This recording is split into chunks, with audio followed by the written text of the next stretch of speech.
Yeah. Hey, and welcome back to the Right Hand Drive Guys podcast, the podcast for guys who like right-hand drives. I'm Bobby. This is Aaron. Yo. And we are back yet again, and today is episode 88.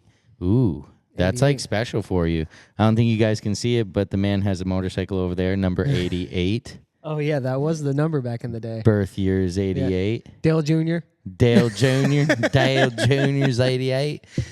So, yeah, that's cool. And, something that we had kind of thrown around and we decided, hey, let's just do it.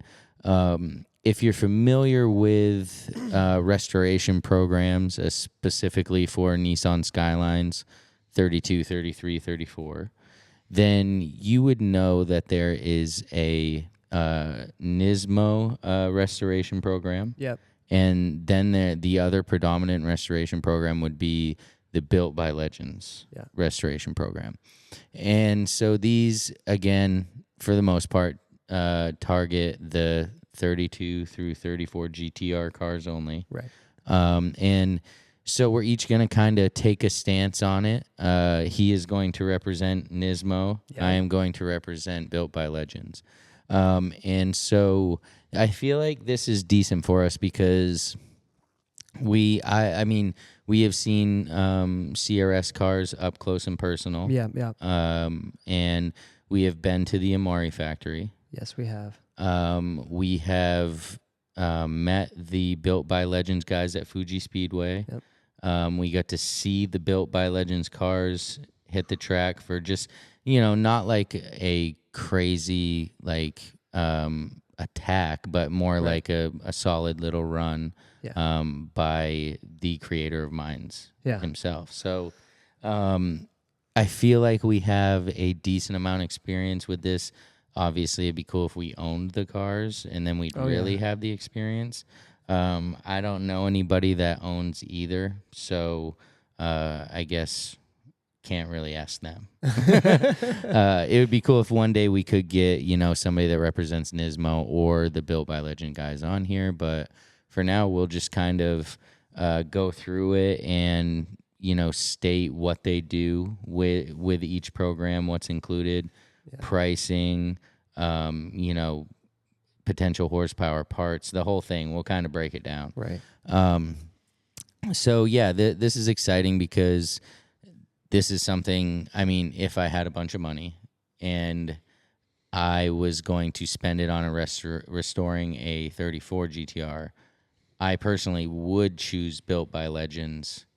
So this is going to be cool because I do actually know a little bit about it, and maybe you haven't thought too much about it, but you're representing Nismo, so. No, and actually I haven't thought that much about it until we kind of brought up the topic, and then I was like, I've heard of that. I don't really know too much about it. Mm-hmm. So it's like one of those things I kind of did have to do some homework and found out some cool stuff, and maybe something you guys wouldn't know. Or that'll be cool. So here's what we'll do. I'll start off. I don't want it to get too kind of boring with me just rattling stuff off. So I'm going to kind of go through it, and you feel free to interject and either challenge or ask questions or whatever the case may be. Yeah. And then I'll give you the opportunity to do the same.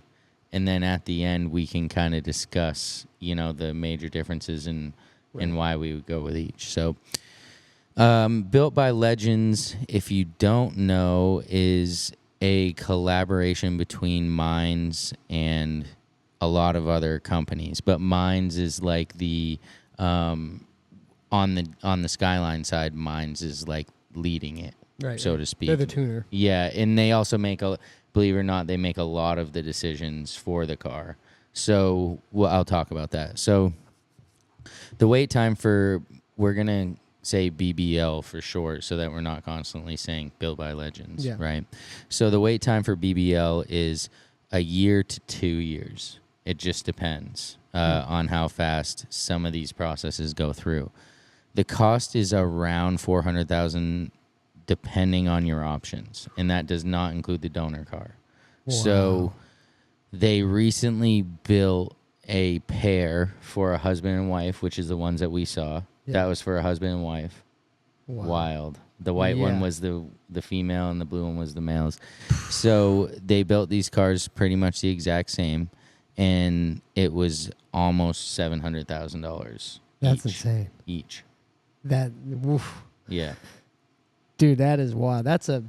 You could get a lot for $700,000. Yeah, that includes the base car. So, but, you know, like, as I said, I really would love to do this. So I have, like, done prior research. But so basically the way that this goes is first stop is Garage Yoshida. Yeah. Most of us have heard of Yoshida, right? And it's actually Kozo Yoshida who is the owner. And that's in Nara, Japan, which is east of Osaka. And basically, he has a bodywork garage that turned to pretty much Skyline restoration only. And so he will turn this into a new Skyline when it comes to the bare chassis. Yeah. He turns that thing. You've seen it. I've seen it. You know, like regardless of the price, right? Like let's just pretend when we're doing this that we have enough money that we could afford whatever these entail, right? Yeah. So you send it to Yoshida. He's going to tear the body down, give it a 3D alignment. He's going to do a 3D body alignment, and then he's going to do body reinforcement, which includes multiple hundreds of extra welds.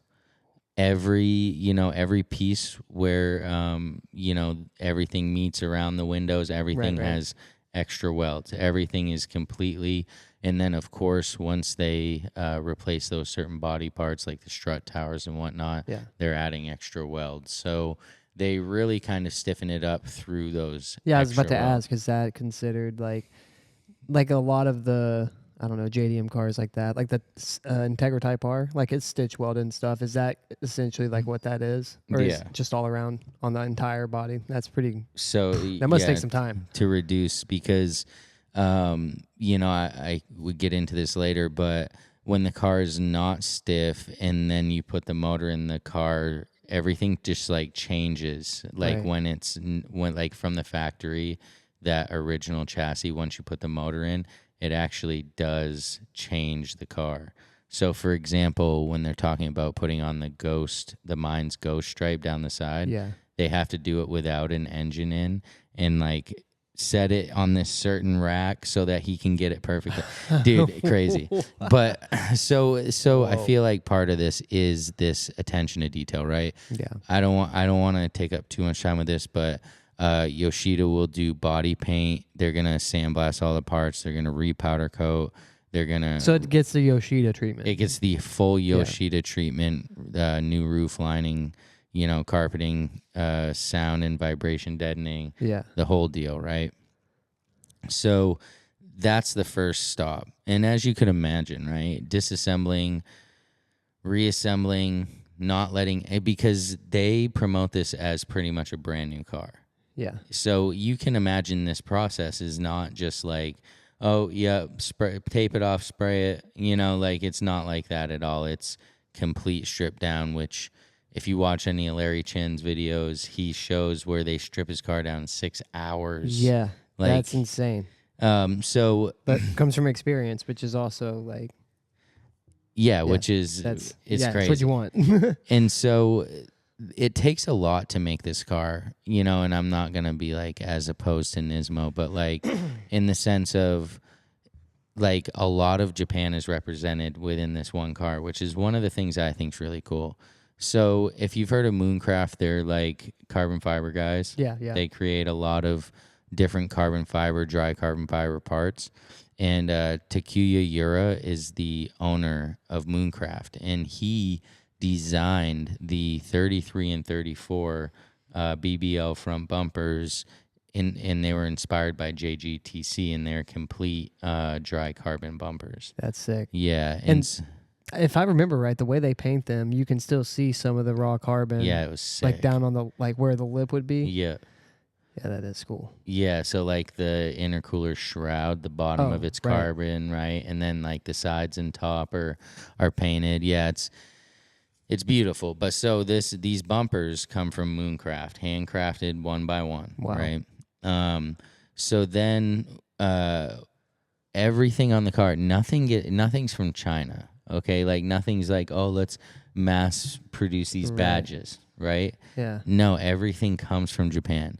Nogata Denki Kogyo, okay, from Tokyo, is Tokyo's premier machinist, right? He works out of his own garage, but he has a wait time of years on projects. Dude, wow. Because he's known as that one guy, Right. but he refuses to expand. So he's still working out of his garage on the residential street, right?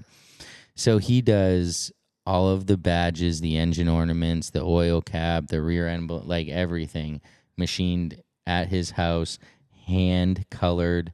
Everything is like you would expect from a couple $100,000 car, right? Like it's not mass produced. Bespoke. Yes, exactly. It's bespoke. so those are the little touches, right? And that's a guy in Tokyo. Now, one of the things when I first heard of BBL that I really thought was cool was the interior and the way that they like really kind of go hard on it. Like they don't just, put some seat covers on and like whatever, right? Right.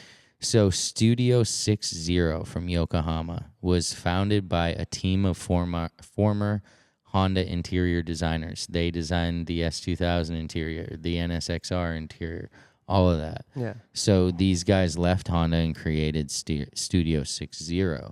And so they do the interior design, the seat upholstery, the interior restoration, the carpeting, the roof lining, and this is the actual materials. And they design all of that. And so if you've looked into, and it depends on the car, like the ones that we saw had like the Alcantara and suede, but colored like that Mines green. Right. But there was no like Fuji pattern on the seats. So the 33 has the Fuji pattern on the seats. And so it just depends on what you want. Those people wanted a solid suede Mines green seat, right? They get to choose that with that money that they spent. So from Wakayama, Tanaka Pile Fabrics creates these fabrics in Japan. In Japan. That's insane. Yes. So so you like literally everything is sourced from Japan. From Japan. Yeah, that's awesome, isn't it? Yeah. That's insane. So here's another thing, right? The interior pieces, and dude, I don't even know what this freaking means, dude. Like the pieces that aren't wrapped in suede or Alcantara are Cerakoted, so they can't be scratched. Like the plastic stuff. Yeah, is Cerakoted. I don't think I've ever even heard of that. I've heard of Cerakoting. Yeah, me too, for like guns and stuff. Yeah. Yeah, so... But never for plastic. I never even thought about that. Yeah, it makes it so that they can't get damaged like that. And so... Wow. Ito Jidosha from Tokyo, owned by Kentaro Ito, does all of the interior Cerakoting and other restoration of parts that cannot be replaced. Right. So if they can't source a new one... Ito is going to recondition that to the point that you can't tell it's not a new one.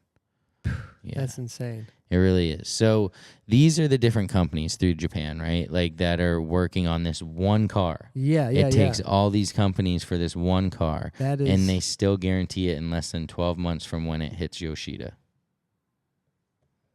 Crazy. That is insane. So I'm just going to go down what the 34 full build is real quick so that somebody can actually understand, what's going on, right? Yeah. So it's a Mines RB26. It's really a RB28, 2.8 liter HKS stroker, but with the everything Mines, assembled and whatnot by Nakayama. And so it has the Getrag 6-speed manual transmission. But the synchros are coated with something. Yeah. I didn't fully understand what that meant, but they're hardened or coated, something like that. Yeah. It's got a carbon drive shaft, Mines titanium exhaust with a Cerakoted tip, Mines titanium front pipe, re-flashed Mines VX ROM ECU. It's got the R35 airflow meter and injectors, Mines titanium tower bar, dry carbon intake. And then when it comes to suspension and brakes, it has Aragosta suspension, AP Racing front and rear calipers, custom raised wheels, and they run the Potenza RE71 RS. Of course, like we talked about, it has that Mooncraft front bumper, Mines carbon front diffuser, which is also produced by Mooncraft. All these carbon parts for Mines are by Mooncraft. Mines dry carbon hood, Mines dry carbon rear spoiler and stays, Mines carbon trunk spoiler, Mines carbon aero mirrors, 5-layer OEM paint with integrated Mines Ghost stripes, painted at Garage Joe Shida. The Built by Legends engine plate, so it's that this is created by the guy in Tokyo in his garage. Yeah. But you would never be able to tell, dude. It's kind of insane. The little plaques. Yeah. And that type of stuff, the engine ornament, whatever, right? And so the fully reupholstered interior uses Toray Ultra Suede. And the stock 34 front seats are restored and reupholstered with extra cushioning. And then the rear seats are completely redesigned. It has a custom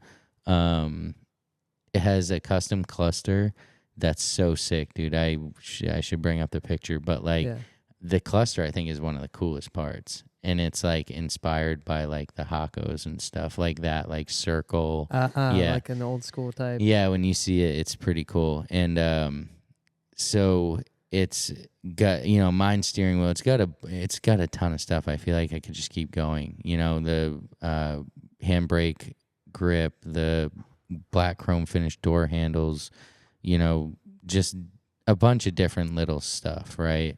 But so basically, when they're done with this, the Mine staff, including Nakayama and the big boss man, they put over 500 kilometers on this car to test it. So when they were at the track that we were at, that was part of the 500 kilometers.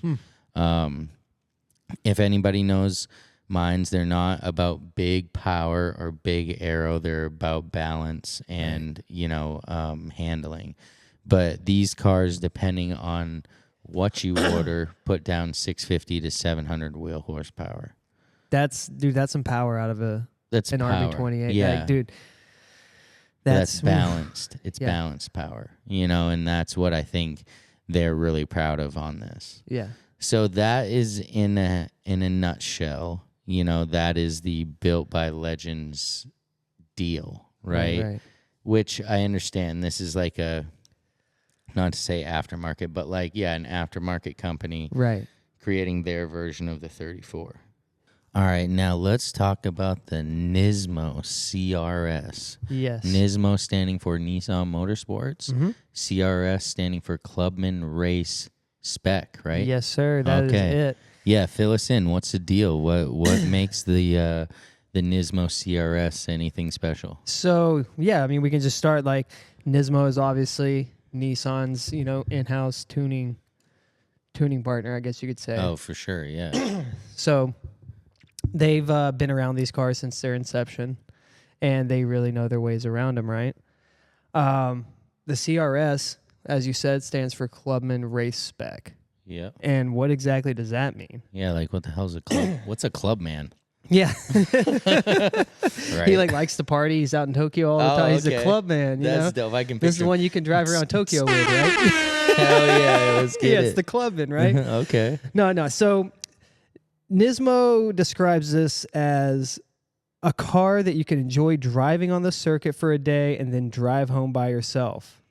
Oh, that is the concept behind the Clubman Race Spec. Under the CRS concept, Nismo develops and sells high-performance parts. Huh. So, I guess that's cool. That's what probably 80% of enthusiasts want, right? You can drive the car to the track, you can have a blast, maybe even place or whatever. Yeah. And then just have a track day, honestly. Yeah. Just enjoy it, right? And then drive it home. Spirited driving, and then driving it home. That's the big thing, I think. Yeah, I mean, which we kind of did with your 34 at Fuji. And oh no, we trailered my 33 when we. But we did go on a long drive after that. Yeah. So, So I mean, yeah, I would say like, of course, factory a GTR is going to be able to do that. right. A stockish RB26. Yeah, I mean, you Right. could probably do that. But a lot of times, when you modify these, right, like especially when guys go really hard, you have more power than you have reliability. Yes. You break something, now it's being trailered or towed. Right. Whereas what they're basically saying is we created a car that is the perfect balance so that you can do both. Correct. You can go from Daikoku straight to Fuji, straight to Scuba, wherever you want to go, and it'll handle it. So, from what I've read, there's no like other manufacturer really doing this as far as like a restoration program on their cars. Like, I don't see Toyota Gazoo Racing doing this, For like old Supras. for or old Supras whatever. and stuff like that. That's true. I don't see STI doing this. You know, Yeah. it's kind of unique in that sense where it's actually an OEM kind of partner redoing these cars. Yeah. Whereas As close to the manufacturer as you can. Right, correct. And then also modifying them with a little bit more modern parts. So what do you mean? Like, I mean, modifying them. Like, what do they just throw the Nismo catalog at it? Pff, typical. Yeah, pretty much. And it's like a pick and choose type program, I guess you could say. So not all of these club and race specs have the same spec, I guess you could say. There's different engine options. There's different interior options. There's different aero options. There's different options for every part of the car. Okay. So the program started in 2012 and pretty much the same until 2019. There were some small changes made, and there were some also changes made in 2023. So the latest CRS, the most current, is pretty new and kind of fresh, I guess you could say. Oh, I see. So, and also saying that I could not find a lot of info on what changes they made in 2023 to their program.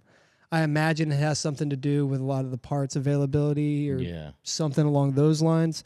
But it's kind of one of those things you either have to know someone or be in the know or, I don't know, work for Nismo to like kind of know some of these things because, I mean, it was even hard to find the CRS page on the Nismo Japan website. Yeah. Like it's kind of hidden and tucked off. You have to, click a link here and click a link there. Translate this, translate that. Right. Whereas, they have their restoration program and their restored car program. Yeah. You can easily click a link to that and find it, which this is different from that. Right. So this is much more involved, and so they're probably trying to deter certain people that maybe aren't willing to do the work, right? Like if you can just click on the page, cool. But like if you got to look for it, you got to want it. Right. Or is it one of those things where demand is so high, you kind of have to be in the know to know who to ask to even get your foot in the door type of thing. To get on the list. It's kind of crazy to think about. Speaking of the list. Yeah. It's 4 to 5 years long.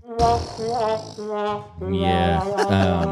Yaska, who is, one of the top ranked guys, he had told me, because I had inquired about it, and he's like, yeah, dude, no. Like 4 to 5 years is the wait list. If they can get parts, which you would be like, oh, dude, that's Nismo. How can they not get Nismo parts? If the parts aren't in production, being produced, you can't get the parts. That's like plain and simple what it is. And so, I mean, I feel like that's probably a pretty big limiting factor on this program. Yeah, 100%. I think it is at least. I mean, it's got to be. Yeah. So, but yeah, let's just get into it real quick on what they actually do offer. This is something that's offered on the R32 all the way up to the R35. So you can bring in your 89 or your 2023 pretty much and have this service done. Wild. The engines they offer for the 32 to 34 are the S2, I believe they have an S3, the R3, R4, and also an F Sport. Those all range from, stock, stroke, and bore all the way up to, 2.8 liter, a 2.7 liter, upgraded turbos, upgraded block on some of them. The details along those engines kind of gets a little confusing. So there's a lot of it. You can definitely do some research there and really figure out what they have. Yeah, because it's kind of a lot. So there's also some optional parts like an oil cooler, things like that. The drivetrain, they put an LSD in the front diff and a twin disc clutch. The brakes, the copper mix. Yes, the super copper mix twin disc.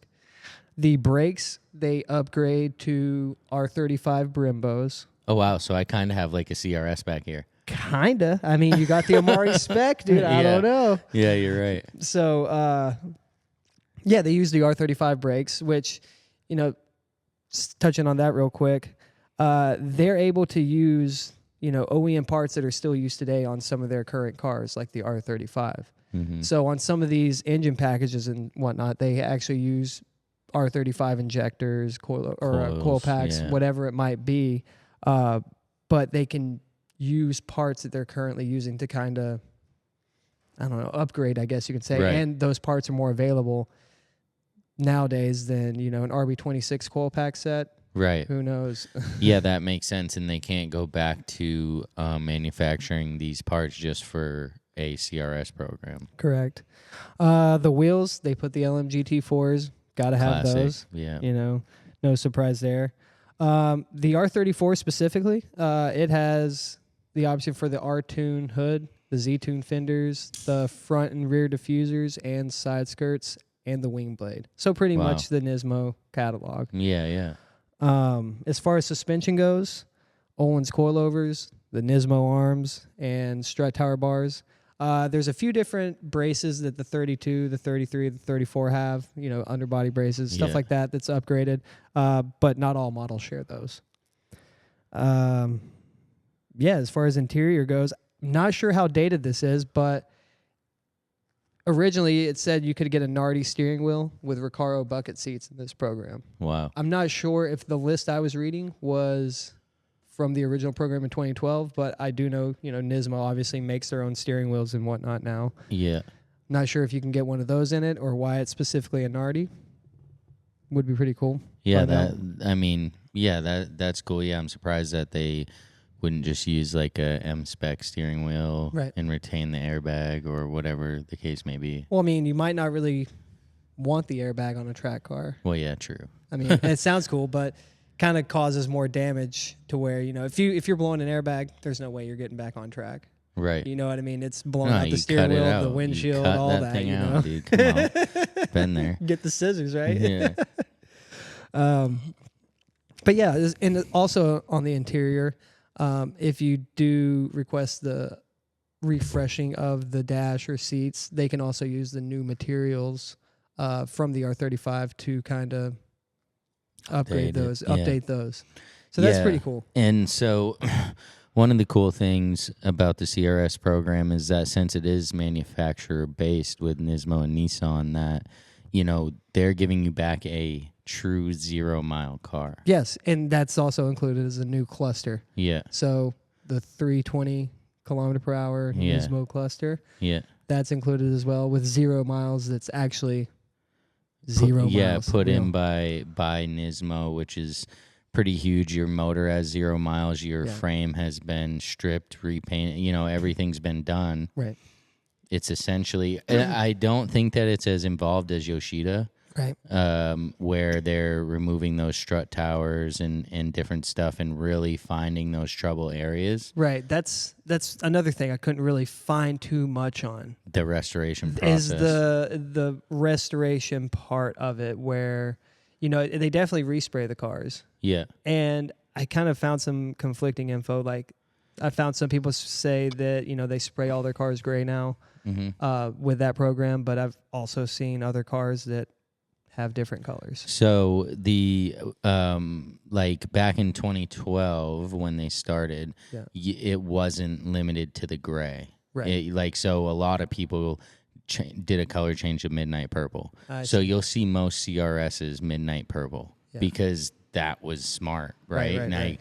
Because Nismo puts a new plaque on it, everything. You're getting a 0 mile car. It's the manufacturer. I see. So now you have a midnight purple that originally could have been QM1, whatever, right? And correct. so that's where you're seeing some. Was the one that you saw midnight purple? Yes, I saw a couple midnight purples. The silica brass was one of them. Right. But a lot of the more recent ones were the gray. I believe. Gray. Yeah. So and those are the ones they have on all their demo cars. Yeah, and I think probably you would find, if you could find more info, that during one of those changes was that gray. Because they want it. I think they want it more like singled out in a group of cars, right? Like, oh, that's a CRS. Right, because that's a color that wasn't originally available on these cars. Yeah, because otherwise the only way that you could tell was by the Amori factory sticker on the fender. Right, that little... Yeah, I mean, it leaf. Wasn't this like custom color, so to speak. So, I mean, I think that was smart, because then you can pick out a CRS out of any other car for the most part. Yeah, I think it's pretty cool. And that, I mean, I'm kind of partial to gray cars, I guess. Oh yeah. So I'm into it. Yeah. No, I think it's a sick color. I would, if I got a CRS, I would gladly have them painted that color. Yeah. I mean, whatever. So let's see. Anything else? I mean, that's basically all I could find on it, and that's really the gist of it. So pretty much like every. Do you know what they upgrade? Oh, I guess it depends on the motor you get. Right. That's the big thing, is which motor you choose. That's going to be the deciding factor on the car, because otherwise it's all bolt-ons. Nismo exhaust, Nismo intercooler pipes, whatever, right? Everything, like you said, they throw the catalog at it after you choose that upgraded engine.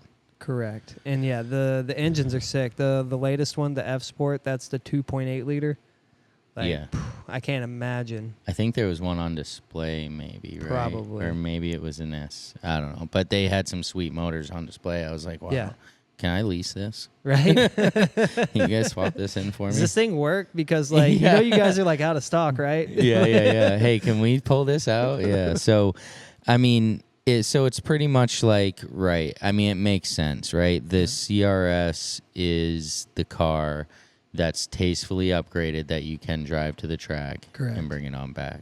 Correct. Yeah. It's one that you won't feel bad for beating on, I guess you could say. Okay. I think the current price on the CRS package, depending on what you want, is about $350. No shit, $350. Yeah. That's a little higher than what I saw, but it's probably been dated. Right. Yeah, because I think maybe what you saw was 2019 or even 2023. Everything's kind of changed. Yeah. And it's like, oh well, what about the yen dropped? I think they're looking at that. Yeah, honestly, these people, like, dude, this is Nissan. Right. This is Nismo. They adjust that based on that. They inflate it, so to speak. They see everyone else in the world coming in and buying these parts, because of the inflation or the exchange rate, whatever it might be, and they're like, well, wait a minute, this is too good of a deal. What do you mean it's cheaper to buy it from us in Japan than to try to source it somewhere? Yeah, no doubt. Let's add a zero onto this. Right, exactly. Let's add a couple zeros on this. Like, I mean, so all right, we get it, right? Like the BBL is done by an aftermarket companies, so to speak, different garages from all around Japan, which is sick. Nismo does everything on the CRS in-house. They build it to drive to the track and back. BBL builds it to be reliable and responsive, right? The horsepower difference between the two is not even 100 horsepower. Yeah. It's very similar. BBL, you're going to find a lot more custom, let's say, like a lot more one-off, a lot more hard-to-get items, like that Mooncraft front bumper you couldn't even get if you ever wanted to, but then the CRS is going to be first in line to get these parts that you wish you could get for your car, but are unavailable. But of course, Nismo can get them, right? See. Yeah. So, I mean, the big problem, I think, for both of these, probably less for Nismo, more for the BBL, is that 500 unit back order on the N1 blocks, because every Mines motor starts with an N1 block. Yeah. So what Yasko was saying is like, hey, I want you to realize that you can't get the N1 block. You can get the full motor, the N1 motor, for $37,000, and you can use that. But you're not really using that because a lot of what's on there is coming off and being replaced by mine's parts. I see. Yeah. So they make you buy, or you have to buy the entire assembly for them to tear it down to just use the block to then. That's crazy. Yeah, I mean, I'm kind of surprised that someone hasn't came out with a billet block. PRP. Yeah, platinum. Yeah, out Racing. of Australia. Yeah. They were working on one. I think they got it, but how quick are you cranking out full billet RB blocks? Yeah, I mean, there's no telling. Probably not that fast. Right, and I think I've heard that there's a company in America doing 2Js now. From billet. Dart. Yeah. I think it's Dart. They're doing billet block. I don't actually know if they're billet or not, but I do know that they're reproducing them. And I'm like, well, the RB's that much less popular than the 2J. When is that ever going to be a thing, Get right? to it, yeah. I mean, I don't know. If they got 500 back order to the N1 blocks, I think you could sell a few of whatever you make. You know? I would imagine so. So, all right, we've heard them both. So what are you choosing? Let's just say money's not a factor. You have a CRS and a BBL car in front of you. Larry Chen's interviewing you. He's got keys in each hand. Oh, man. You're pretty much on a game show. Yeah. And he asks you which one. What are you taking the keys for? It's tough, man. It is tough because they both symbolize like different things in the hard work of different people. Correct. I mean, I don't know. I think I might have to go with the CRS. Are you just saying that because you're the one who had to like talk about it, or no, that's how you actually feel? I was really thinking about it, and just knowing that Nismo is part of like an OEM manufacturer and that they do this special thing that really no one else in the world, or not, handful in the world of companies might be doing this. I think that's special in its own sense. And also, like, I wouldn't feel as bad ripping around that car. Yeah. I mean, well, right. Because it's kind of like, it's literally in their concept that you can beat on this thing and drive it home. Mm-hmm. Sign me up. Yeah, I definitely see that. And where I would agree with you is that your support, I'm not saying BBL is not going to support the buyer, but you're working with a manufacturer with the CRS, right? And so, it's less complicated and less one-off. Yep. So anything that does happen, let's just say, you blow it out a corner, the front lip or the front bumper gets messed up. Yeah. You're going to have a lot easier time getting one from Nissan/Nismo than having Mooncraft completely redo a front bumper that is built to order because they're solely for these cars. Yeah. No, I can agree with you there. However, yeah, I'm taking the friggin' BBL car, dude. Like, I mean, granted, like, yeah, like, I totally get what you're saying. Like, if I get, the keys handed me to a BBL car, it's not, like, necessarily a track car for me, right? Like, but maybe the CRS would be if I got it, like, with what you're saying. But that's what's hard is, you get this BBL car and the interior is completely custom, completely mint. Plastic pieces are Cerakoted, like dude, everything's mint. Like, I'm like watching my wife like a hawk when she's getting in and out of it. There's no food, no drink, no swallowing, no spitting, no shedding, no nothing in farting. That car. What? No, instead of putting plastic covers on the seat, I put plastic covers on my wife. How about that, huh? Yeah, so I mean, that is the hard part about that is like this car that has had so much love that's been stripped down, that is a 0 mile car, but not on the same level as the CRS because they don't have the manufacturer's power to do that. Like technicalities, I feel like. Yeah, for sure. But like on paper, right? Like the CRS by the manufacturer is considered a 0 mile car, whereas the BBL car is still considered by that VIN number, whatever mileage it had the last time that it was registered. It's not filed as a 0 mile car. That's not going to work. They're nobody when it comes to that. So I don't know. I can find value in them both, but if I had to choose, it would have to be the BBL car, just because so many hands around Japan were involved with that. Yeah. That it's just like, dude, this is like. Don't get me wrong, Amari Factory's sick, but that's one group of people hired by the manufacturer. Right. Dude, to have this car traveling around Japan getting worked on until it's done, dude, that's like pretty sick. So, and BBL doesn't just do GTRs; they do Hondas as well. They do Hondas as well, and so they've done an EG and an EK, and they work with Spoon directly on these, and they do R&D with Spoon on how to make these better. They take everything that Spoon's learned. They have a super OG Honda guy that worked for Honda painting NSXs, that paints all of their Honda cars. Like, so they're like super ingrained in like the culture part of it. And that's what I really do like about BBL. You know, people can say, oh, they're overpriced. Oh, they're da-da-da. But like, dude, look how ingrained they are in what they do.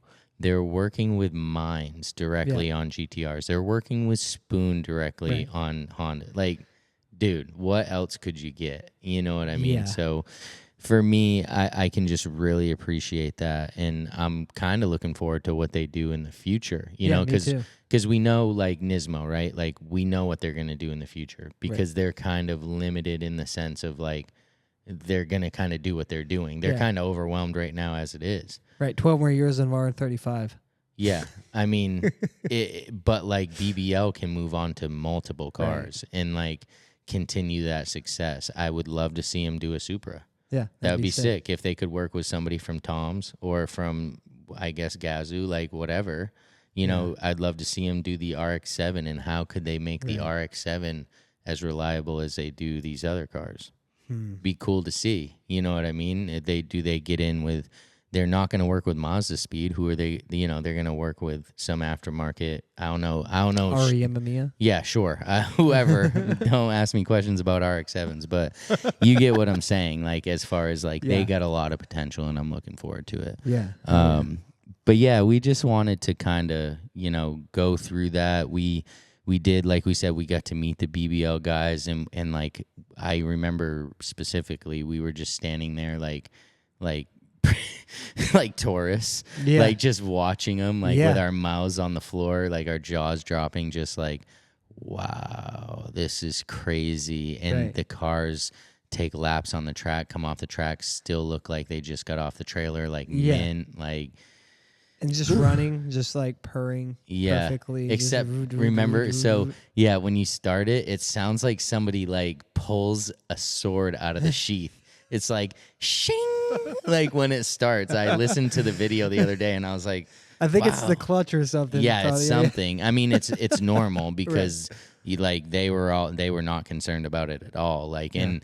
You know, obviously on idle, I don't know whether it's the transmission or whatever they got going on, but it's like kind of loud, like, but it just, I don't know, it just makes it like more like just raw kind of. That's what I like about it. It's not this refined machine to the point where like it's purring and there's no mechanical noises. Oh no, there's like it makes some noise. Yeah, oh it's yeah, cool. They make some noise. But yeah, man, I mean, if you're somehow can afford to get on the wait list for BBL, definitely hit them up, Built by Legends, or hit the lottery. If you hit the lottery, you get a little scratch off ticket, make it big. But and then and so I don't know if I said it, I probably did, but the wait time on the BBL is a year to a year and a half, as opposed to the 4 to 5 years for CRS. So if you got super patience and you're just dead set on a CRS, be my guest, right? Like, get on the list, but like you're gonna be like 40 by the time that thing's done. Last thing, I mean, we've all seen these terrible R34s come up for sale, the GTRs, like at the auctions, and they're under $100,000.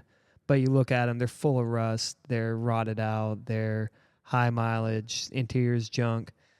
Would these be a candidate for one of these programs? If you have the money, because that's the thing. Right, like you're thinking, because I thought that too. Right, I'm like, oh, dude, like get a $70,000 rusted out, 300,000 kilometer car, clapped.